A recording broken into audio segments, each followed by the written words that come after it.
Hey everybody, welcome back in. Today we're going to learn a little bit about how to convert an MP4 file into an MP3 file here in Adobe After Effects. I'm going to go ahead and grab that MP4 file and I'm going to drag it from the project folder all the way down to the timeline. This timeline here gives you so much power. You can actually edit how much you want from the MP4 file. As you can see, the MP4 file has been already rendered into our timeline, but you can take away any portion of this file. So if you only want a couple seconds from it, if you just want a second from it, whatever you want, all you would have to do is go ahead and click on the timeline and drag it. You'll see that you'll have an arrow going left and right.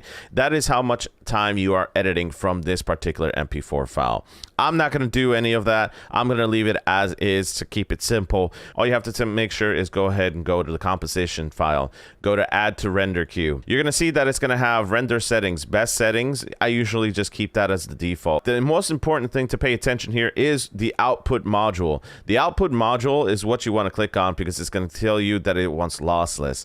Lossless is not a MP3 or an audio file. It is a video format. So what you want to do is go ahead and click on that. It'll take you to this output module settings, and then you're going to click on format. In the format window, you're going to click on the down arrow, which is going to give you a bunch of different options. What you want to go ahead and click on is the MP3 format. Click on OK. Now you're converting this MP4 file into an MP3 file when you render it out.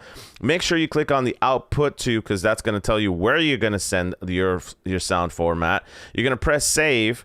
And that is, I've already done this before, so it's asking me to replace that. But go ahead and press save. Then you're going to click on render. It will render the sound file completely. You'll hear that cling sound that you normally do at the end of any render here in After Effects. That's pretty much it. That is how simple it can be here in Adobe After Effects. You can convert an MP4 file into an MP3 file. Now, if you guys can do me the biggest favor, go ahead and click on that like button, subscription, and the notifications to let you know when we drop the next video. And also do me the biggest solid and comment below. Let me know if you liked this video and what else you would like to see here in Adobe After Effects.